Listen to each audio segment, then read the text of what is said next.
Metro విస్తరణ కోసం CM Revanth CS గా పనిచేస్తున్నారన్నారు కాంగ్రెస్ ఎంపీ మల్లురెడ్డి. మెట్రోపై కేంద్ర మంత్రులకు తాను కూడా లేఖలు రాసినట్టుగా చెప్పారు. Metro phase 1 take over, phase 2 నిర్మాణం, ఆర్థిక అంశాలపై నిర్ణయం తీసుకోవాలని లేఖలో కోరినట్టు వివరించారు.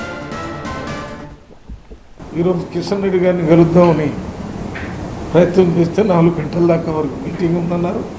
4 నుంచి 6 లోపల ఇప్పుడు టైం ఇస్తారన్నాను.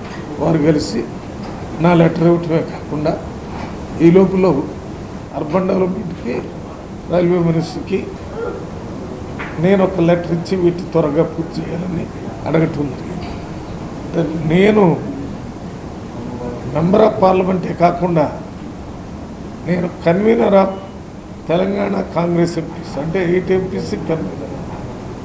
నేను మా కాంగ్రెస్ పార్టీకి సంబంధించిన 8 మంది ఎంపీల తరఫున ఈ రిప్రజెంటేషన్ని ముఖ్యమంత్రి గారి లెటర్ని ఇంక్లోజ్ చేస్తూ ఇవ్వటం జరిగింది.